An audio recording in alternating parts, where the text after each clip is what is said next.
आज का वरदान किसको याद है? बोलो।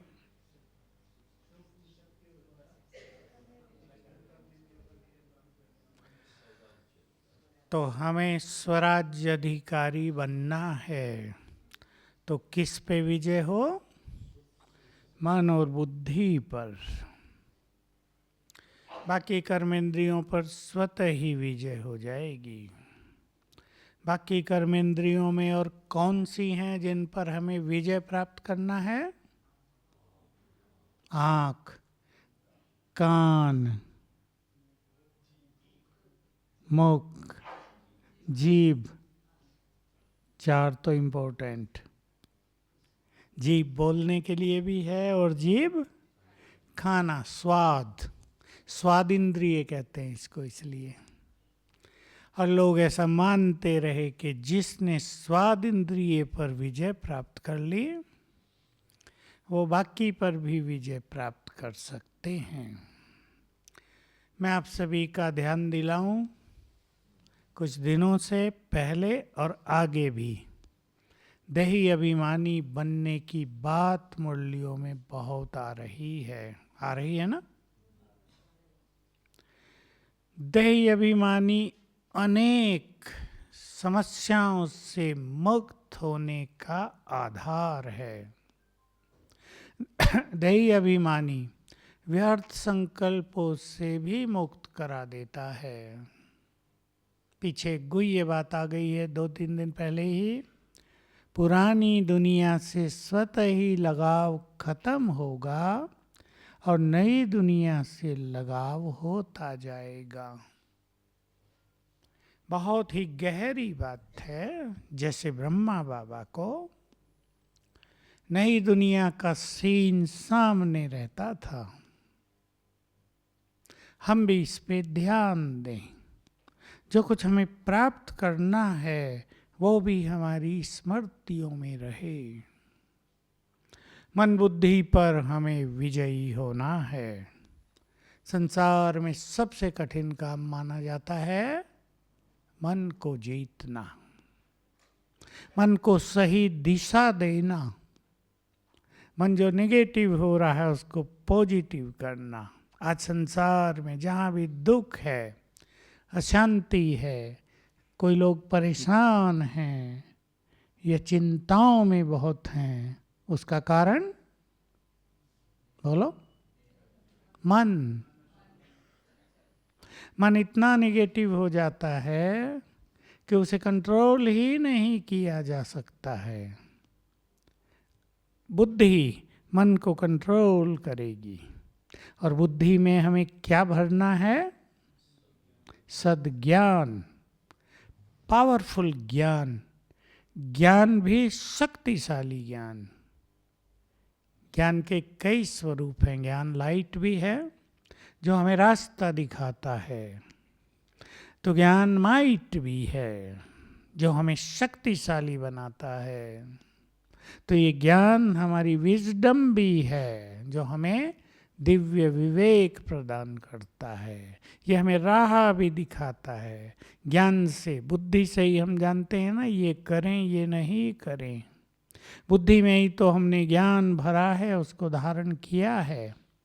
तो बुद्धि के ज्ञान और उसकी शक्ति द्वारा हमें मन को कंट्रोल करना है। बाबा ने बहुत अच्छी बात कही उस दिन। सुख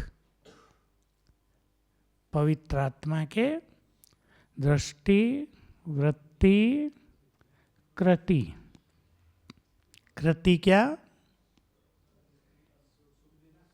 सुख देना, सुख लेना। अब माताएं अपना ज्ञान छलकाओ जरा। दृष्टि क्या? सिंपल पूछा मैंने। बहनें बताएं दृष्टि कैसी होगी? आत्मिक दृष्टि। और वृत्ति पीछे वाले भाई बोले शुभ भावनाओं से, श्रेष्ठ कामनाओं से भरी हुई।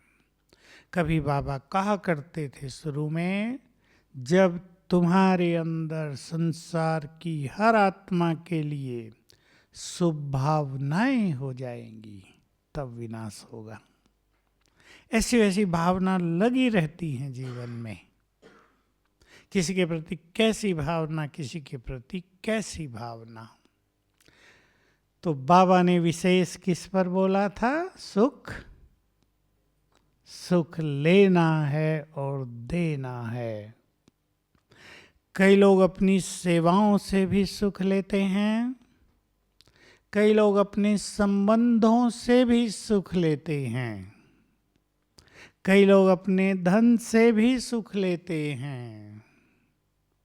मन भी सुखों का आधार बनता है।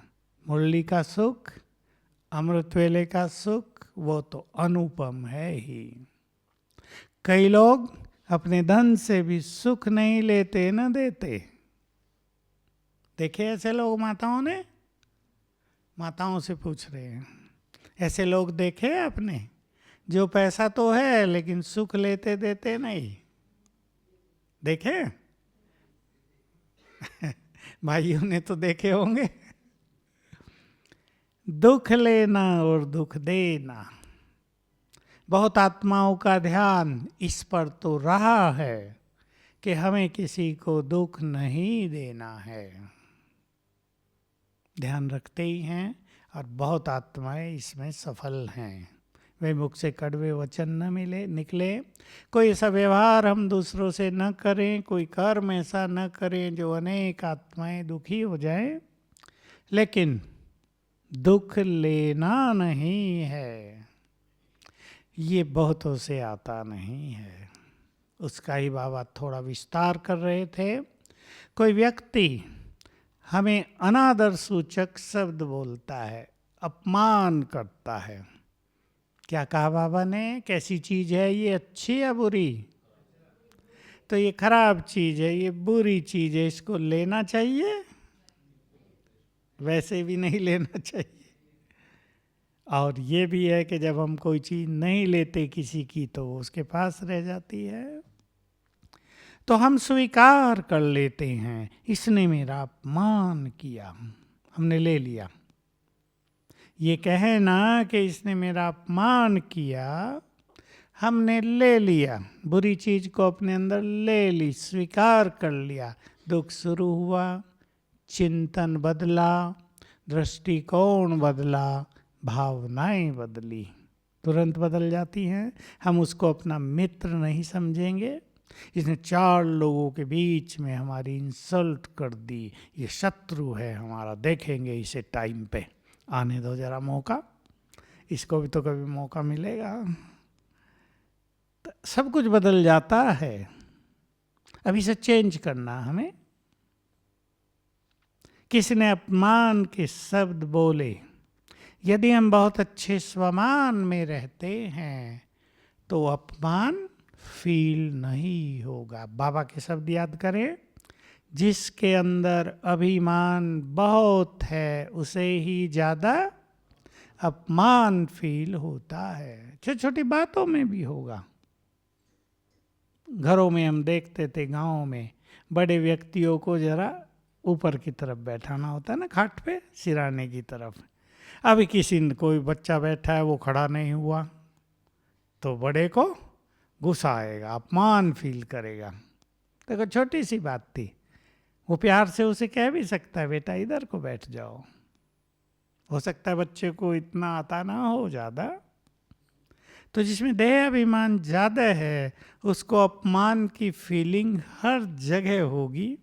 इसने मुझे पूछा नहीं, इसने मेरी सुनी नहीं, इसने मेरी राय नहीं ली, राय ली तो इसने मेरी राय मानी नहीं। तो हम चेंज करेंगे इसको। बाबा की बहुत अच्छी बात सुनेंगे, मुरलियों में आएगी अभी अभी नज़दीक में 2-4 दिन में ही। जो स्वमान में बहुत अच्छी तरह रहते हैं उनको अंदर ही अंदर इतना मान फील होगा कि दूसरों के द्वारा मान आदि की इच्छा ही नहीं रहेगी। आत्मा ऊपर उठ गई, उसका लेवल ऊंचा उठ गया। तो हम स्वमान पर बहुत ध्यान दें। वरदानों में तो रोज स्वमान ही आते हैं और सबसे ज़्यादा स्वमान कौन सा आता है? मास्टर सर्वशक्तिवान।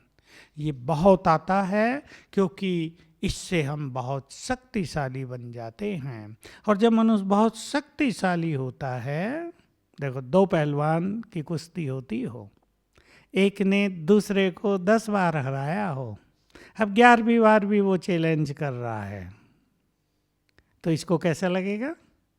आ जाओ भाई, सही लगेगा ना। जो शक्तिशाली होते हैं उन्हें ये माया के चैलेंज, समस्याओं के चैलेंज बहुत हल्के लगते हैं। इसलिए हमें बहुत ध्यान देना है मास्टर सर्वशक्तिवान के स्वमान पर। ये बहुत ही बड़ी चीज है। इसको रटने से ही काम नहीं चलेगा, लेकिन इसको गहरी फीलिंग में लाना, इसको स्वीकार करना, मैं बहुत शक्तिशाली हूँ। मुझे भाई बहनें इसका दूसरा भी अनुभव सुनाते हैं। कोई यहीं से मुझे सुना रहे थे कि वो केवल 21 बार लिखते हैं, मैं मास्टर सर्वशक्तिवान हूँ, और 4 घंटे तक चित्त शांत रहता है। मुझे भी ये बात बड़ी सुंदर लगी। इतना तो मैं भी नहीं सोचा था। हर एक का अपना अपना भी है। कोई किसी चीज़ को जल्दी अंदर ले जाते हैं, किसी को स्वीकार नहीं होती वो बात। अगर हम स्वीकार करने लगे सचमुच मैं बहुत शक्तिशाली हूँ, बाबा 1000 भुजाओं सहित मेरे साथ है, ये भी आ रहा है ना मूल्य बहुत। सर आज भी था, सर्वशक्तिवान 1000 भुजाओं सहित हमारे साथ है। ये एक नशा है, ये अवेयरनेस है। कोई इसका विजन भी बना सकते हैं। विजन ये है चित्र कि बाबा पीछे खड़ा है या आगे खड़ा है, बाप दादा, और उसने अपनी 1000 भुजाओं की छत्र छाया मेरे सिर पर लगाई हुई है। लेकिन इसका नशा रहने लगे हमें कि हम अकेले नहीं हैं, हम सर्वशक्तिवान की संतान, वो हमारा साथी है, तो हम बहुत शक्तिशाली हो गए। जैसे हमें किसी भयानक जंगल से गुजरना पड़ रहा हो, लेकिन हमारे साथ 8 बॉडीगार्ड हों बहुत पावरफुल, चाहे कितने भी शेर आ जाएं, उनके आगे चलेगी नहीं शेरों की, तो मनुष्य निर्भय होके जंगल में जाएगा ना। ये केवल मनुष्यों की शक्ति, हथियारों की शक्ति, और हमारे साथ है। इसको अपनी गहरी अवेयरनेस में उतारें तो हमारी शक्तियां बढ़ती जाएंगी, और शक्तियों के वाइब्रेशंस फैलते हैं, उसे माया और परिस्थितियां आप ही दूर हो जाती हैं। ये आप ही होने लगेगा। जितने हम शक्तिशाली बनेंगे, ये सब निगेटिव चीज़ें दूर होंगी। जैसे कोई शक्तिशाली व्यक्ति आता है तो कोई छोटा मोटा व्यक्ति उसका सामना करने का साहस नहीं करेगा। हम अपने इस स्वमान को बहुत बहुत बढ़ाते चले तो दूसरों के अपमान के शब्द हमें फीके फीके लगेंगे। कुछ नहीं है इसमें, कुछ नहीं है। और अगर हम स्वमान में अच्छे नहीं रहते तो वो अंदर जाएंगे, इसने ऐसा क्यों कहा, मेरी इज्जत ले ली, ये 4 लोग क्या कहेंगे, मेरा समाज में इतना मान है, देखा अब ये सब क्या सोचेंगे मेरे बारे में, ऐसी हूँ। तो चिंतन शुरू हो जाता है। तो अपने अच्छे चिंतन से, अपने अच्छे स्वमान से हम दूसरों के अपमान को तत्काल समाप्त करें। 4 लोगों के बीच में उसने हमारी इंसल्ट कर दी और हमारी स्थिति बहुत अच्छी रही, तो वो जो 4 लोग हैं वो ये भी तो देखेंगे, क्या देखा उसने इतना बोला लेकिन ये मुस्कुराते रहे, तो एक पॉजिटिव छाप पड़ेगी। उसको लोग बुरा समझेंगे और हमें बहुत अच्छा समझेंगे। तो अपने चिंतन को चेंज करें। दुख हो रहा है, दुख लेने का संस्कार ना हो, दुख तो बढ़ता जाएगा, दिनों दिन बढ़ेगा या घटेगा। क्या शब्द हैं बाबा के, दुखों के पहाड़ गिरेंगे, बहुत भयानक स्थिति हो जाएगी। इसलिए भाई बहनों को, सभी को, लेकिन मैं माताओं को ज़्यादा कहता हूँ हमेशा, माताओं को बुरा तो नहीं लगता, अपने को सेंसिटिव नहीं बनाना है, नाजुक नहीं। बहुत कुछ होने जा रहा है, ये दुनिया खाली होने वाली है। जो आंखों से दिखता है वो नहीं रहेगा। कबीर ने लिखा बहुत अच्छा, राम गयो रावण गयो, जाको बहु परिवार। तो ये हमारे बहुत सारे परिवार भी रहेंगे या जाएंगे? बहुत प्रैक्टिकल और खुले पूछता हूँ, मैं भाइयों से पूछता हूँ, धन संपत्ति जो आपने जमा की है वो जाएगी या रहेगी? बलवान भाई बोलो। ज़्यादा आपने जमा नहीं की है तो आपकी अच्छी बात है भाई, ये तो सेवाओं में बहुत लगाते हैं और इनकी स्थिति अलग है, मैं जानता हूँ। लेकिन जो लोग बहुत धन संपत्ति जमा कर रहे हैं, बच्चे खाएंगे, पोतरे खाएंगे। बहुत माताओं को तो पता ही नहीं कि पोतरे नहीं खाएंगे। अब एक माता का आया केस, अपने लड़के को बहुत परेशान कर रही है, शादी करो, ज्ञान में है दोनों, शादी करो, वंश कैसे चलेगा, तुम कहाँ ये चला गया ब्रह्मा कुमारियों में, शादी करनी है तुम्हें। तो धन साथ देगा। अब सब खेल बदलने वाला है तेजी से। मैं बहुत बार कहता आया हूँ क्लासेज में, ओपनली कहता आया हूँ, 2020 बीतते बीतते इस संसार का खेल कुछ और हो जाएगा, यज्ञ का स्वरूप भी कुछ और होगा। ये वर्तमान नहीं रहेगा, न यहाँ गंदगी रहेगी न कमजोरियाँ रहेंगी। ये बनेंगे संसार के महान तीर्थ, जहाँ लाखों लोग रोज आएंगे। सोचते थे ना लोग, बाबा नहीं आ रहा है, लोग आएंगे नहीं, संख्या बढ़ती जा रही, फिर कंट्रोल करना पड़ रहा है। संख्या दिनों दिन बढ़ेगी। छोटी सी बात में एक उदाहरण दूं आपको। नांदेड़ में सिखों का गुरुद्वारा है कोई नांदेड़ के यहाँ? है ना, सोने का चढ़ा दिया है पत्रा बहुत सारा, अच्छा उस पे भी।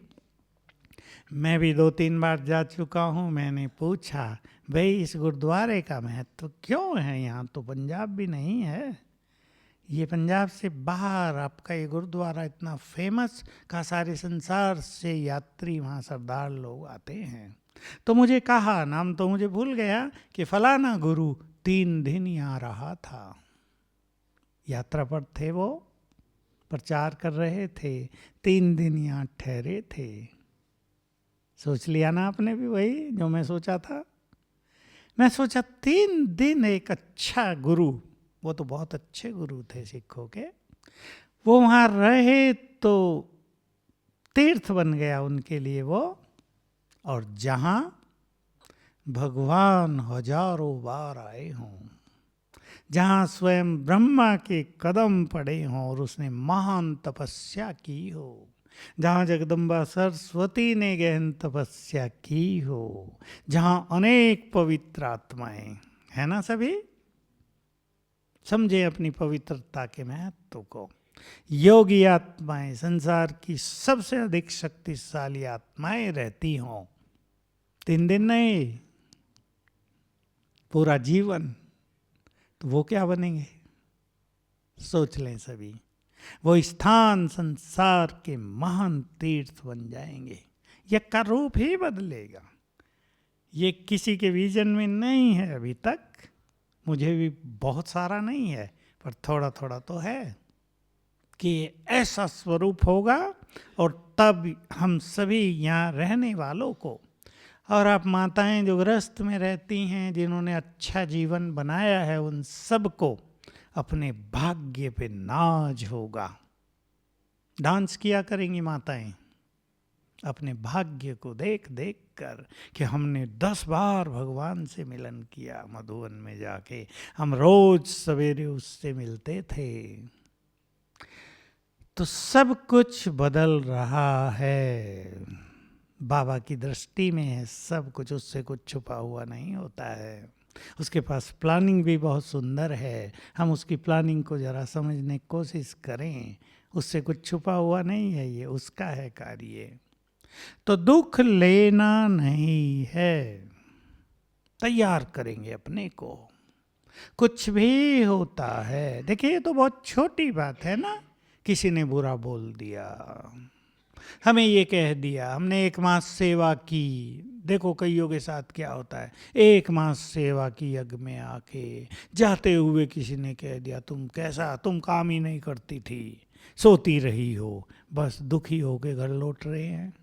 कितनी छोटी सी बात है, अपने को तो पता है ना हमने खूब सेवा की है, दूसरों से ज़्यादा हमें पता है ना हमने क्या क्या किया। उसकी बात से डिस्टर्ब होके घर जा रहे हैं, सोच रहे हैं अब कभी नहीं आएंगे सेवा करने, हैं तो बड़े खराब लोग हैं।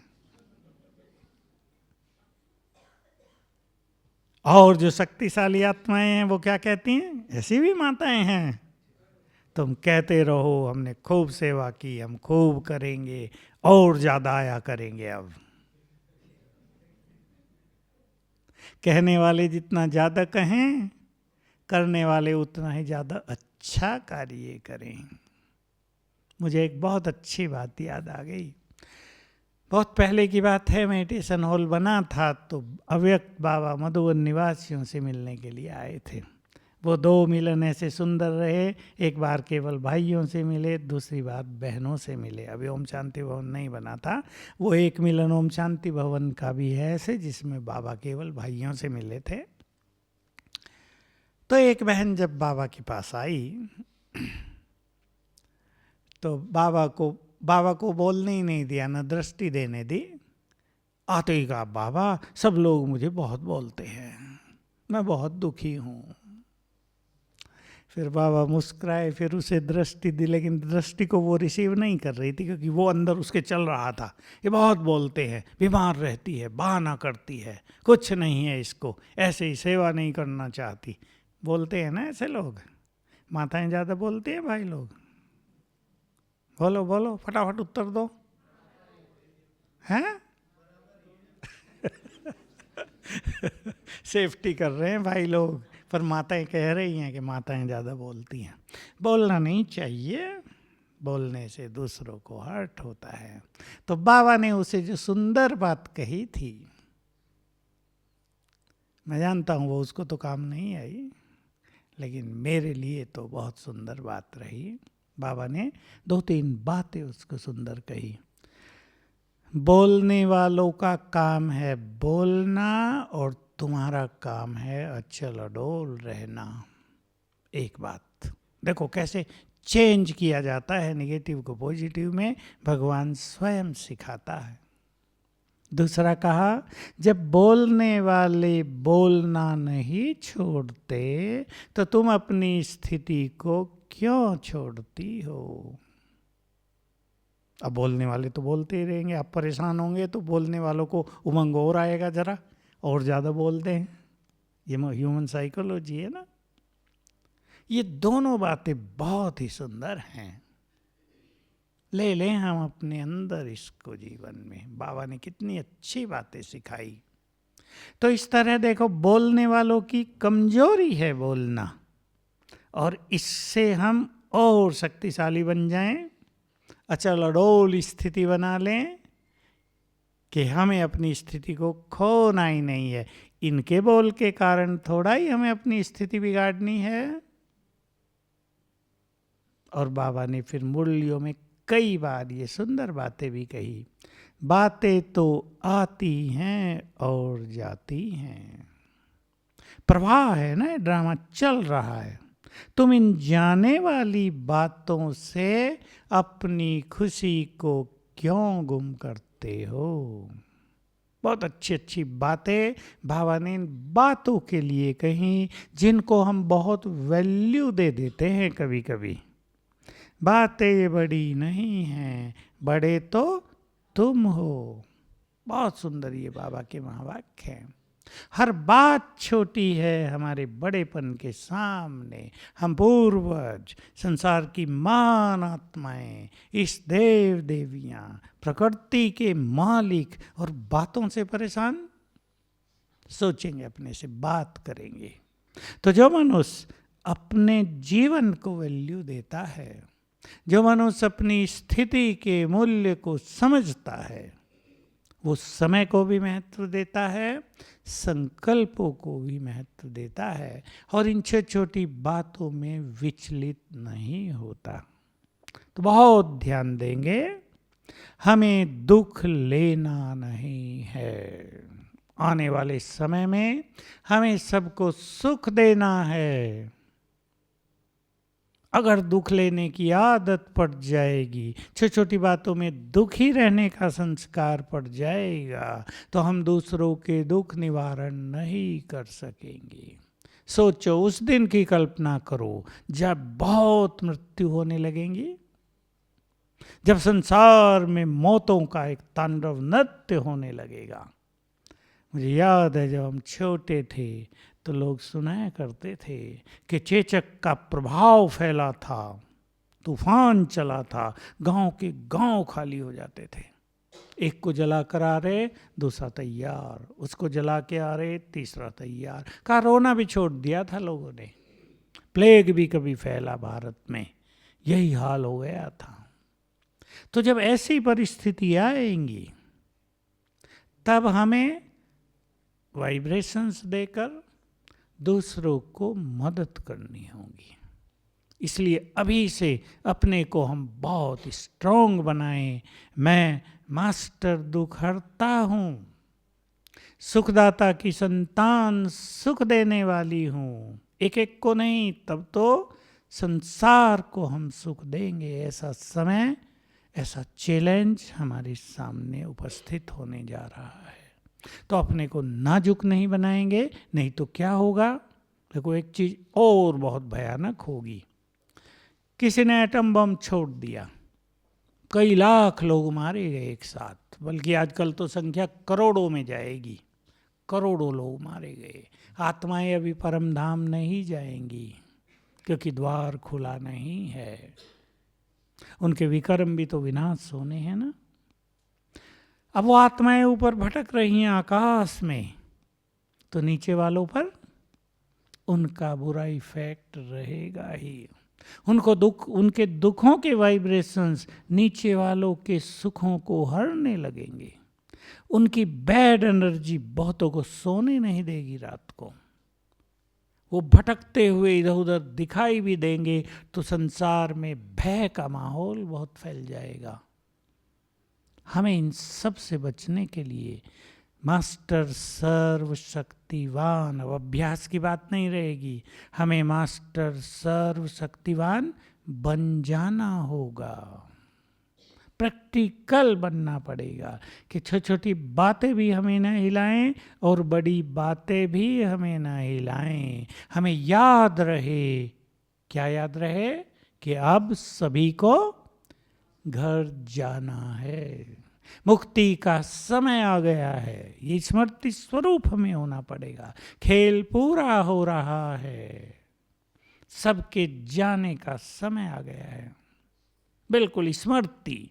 इसलिए जो कुछ हो रहा है उसे साक्षी होकर ही देखना है। तो अभी से तैयारी करेंगे तो सहज हो जाएगा। नहीं तो क्या होगा, हाय मेरा ये मर गया, मेरा पोता भी गया, अरे बड़ा मुश्किल हो गया, बड़ा स्वीट था मेरा पोता, तो वो भी चला गया, बाबा ने रहम नहीं किया। माताएं दुखी हो जाएंगी।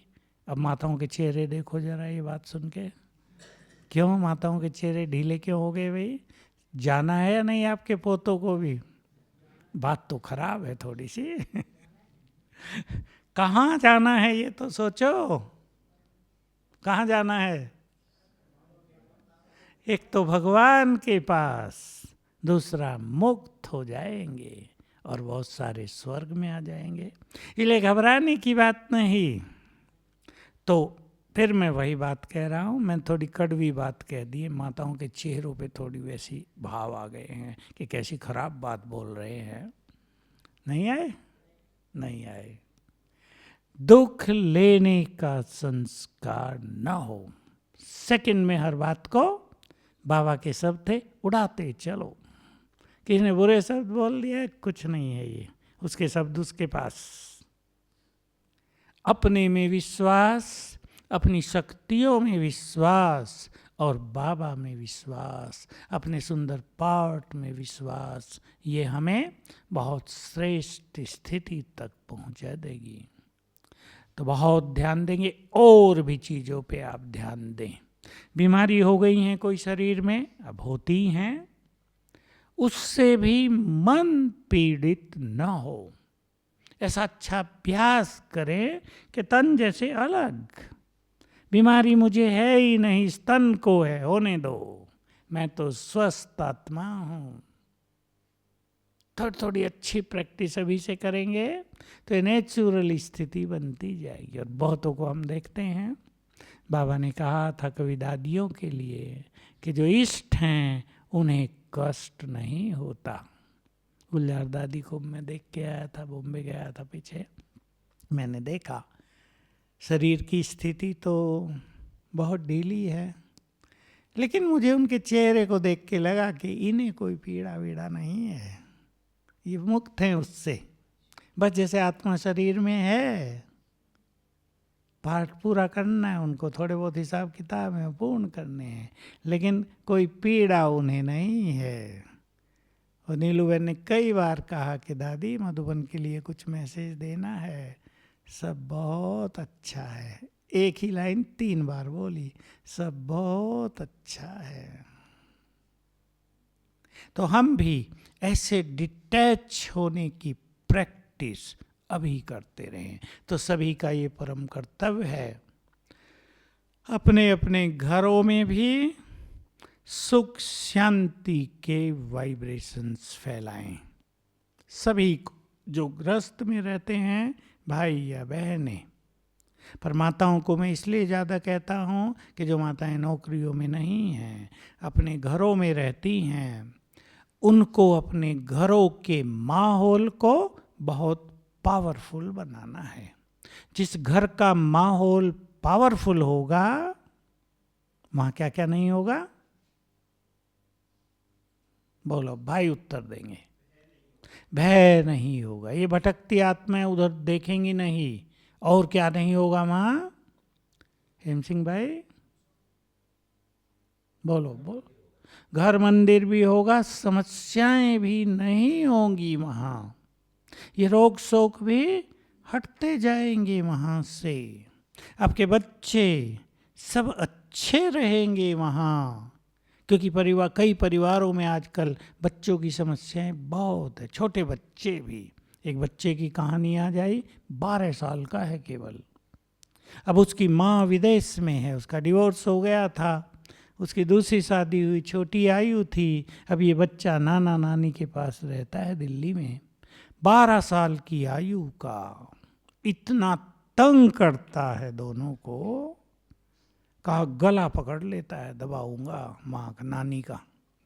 अब बेचारे कहते हैं कहाँ से मुसीबत बिना मतलब की हमारे घर में आ गई, हमारा घर सुख शांति का।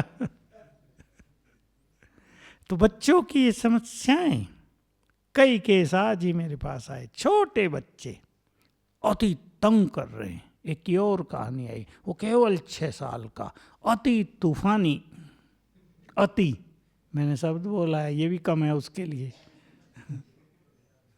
कहीं शांति से नहीं बैठता, वो साथियों को मारपीट करता है तो घर में मारपीट करता है, पढ़ाई का तो प्रश्न ही नहीं है, किताबें हैं तो फाड़ के ही फेंकता है फटाफट।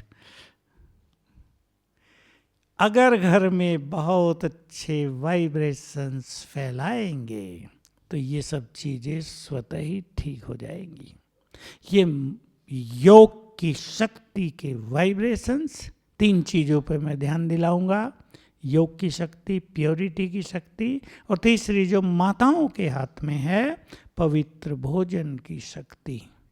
ये यदि आप अपने घरों में रखें तो ये समस्याएं भी नहीं आएंगी। नहीं तो आज किसी के घर में सुख शांति है, कल कोई बच्चा कैसा जन्म ले ले, आपसे हिसाब किताब लेने आ गया, पूरे घर को अशांत कर देता है, समस्याएं बढ़ने लगती हैं। जब कोई ऐसी आत्मा जन्म ले लेती है ना, समस्याएं तेजी से बढ़ने लगती हैं। इसलिए आपके घर में अच्छी आत्माओं का जन्म हो, आपके घर में ये सब चीज़ें ना हो, तो बाबा ने जो लास्ट काम दिया है ना इस मुरली में, कौन हूँ मैं, मास्टर कौन सा काम? मास्टर ज्ञान सूर्य। इसके बारे में बाबा ने कई सुंदर सुंदर बातें कही हैं। सभी जो बहुत श्रेष्ठ पुरुषार्थ कर रहे हैं उन बातों पर जरा अभ्यास करेंगे। पहली चीज बहुत सुंदर है ये बातें। किसी भी स्थान के वाइब्रेशंस को यदि तुम्हें बदलना हो तो वहाँ ये अभ्यास करो, मैं मास्टर ज्ञान सूर्य हूँ, अंग अंग से किरणें फैल रही हैं, ऐसा अभ्यास 1-1 मिनट भी किया जाएगा तो चारों ओर होगा। यज्ञ निवासी भी करेंगे सभी, और इस संकल्प के साथ कि बाबा का ये महान यज्ञ विघ्नों से मुक्त हो। बहुत जरूरी है ये। विघ्न डालने वाले तो कई हैं और आएंगे, लेकिन विघ्नों को नष्ट करने वाले बहुत पावरफुल हैं या नहीं? विघ्न डालने वाले हमेशा कमजोर होते हैं और विघ्नों को नष्ट करने वाले उनसे 1000 गुना पावरफुल होते हैं। तो हम विघ्न विनाशक हैं, एक बात। दूसरी बात बाबा ने कही, तो मास्टर ज्ञान सूर्य हो, तुम्हारी शक्तियों की किरणों से इस संसार से माया के कीटाणु नष्ट होते हैं। माया नष्ट होती है इस अभ्यास से। तीसरी बहुत पावरफुल बात, इस स्वमान में स्थित होकर यदि तुम किसी को भी दृष्टि देंगे तो उनकी दूषित वृत्तियां नष्ट हो जाएंगी। कोई बुरा पापी व्यक्ति आ गया, बहुत क्रिमिनल आई है उसको, आप इस नशे में स्थित होकर उस पर दृष्टि डालो, ये आत्मा दूषित वृत्ति नष्ट होंगी, उनका भी कल्याण हो जाएगा। और अगली बहुत पावरफुल बात है, ज्ञान सूर्य से शक्तियों की किरणें लेकर चारों ओर फैलाना, यही तुम्हारा मुख्य कार्य है। बाकी कार्य तो निमित्त मात्र हैं। इनको जरा सभी अच्छी तरह अभ्यास में लाएंगे। मैं मास्टर ज्ञान सूर्य हूँ, ज्ञान सूर्य की किरणें ऊपर से पड़ रही हैं और सारे संसार में फैल रही, आंखों से भी, मस्तक से भी, अंग अंग से भी। तो इस अभ्यास से हमारा चारों ओर का माहौल बहुत पावरफुल होगा, विघ्न नष्ट होंगे। माताओं को पसंद है ना, योग न लगता हो योग को छोड़ दो, सरल। मैं मास्टर ज्ञान सूर्य, अंग अंग से किरणें फैल रही हैं पूरे घर में, ये अभ्यास करेंगे। दिन में कई बार कर लो, 1-1 मिनट, इसमें घंटों बैठना नहीं है, 1-1, 2-2 मिनट करेंगे तो वाइब्रेशंस पावरफुल फैलेंगे। और आपके घरों में जो भी बातें आ रही हैं, मैंने एक नई बात कही आपको, आपके घर में किसी आत्मा को जन्म लेना है, अब आपके पोतरे हैं और कोई हैं, बच्चे तो जन्म लेंगे, अच्छी आत्माओं का आह्वान होगा आपके घरों में, क्योंकि ये जो आत्मा गर्भ में प्रवेश करती है इसको कोई बाबा नहीं भेजता, ये वाइब्रेशन से आकर्षित होकर आत्माएं आती हैं। तो जितने अच्छे वाइब्रेशंस आप अपने घरों में पैदा करेंगे उतनी अच्छी आत्माओं का जन्म होगा। ठीक है, सभी करेंगे। ओम शांति। अभी इसी अभ्यास से योग करेंगे। मैं मास्टर ज्ञान सूर्य हूँ और ज्ञान सूर्य की किरणें पड़ रही हैं, चारों ओर फैल रही हैं।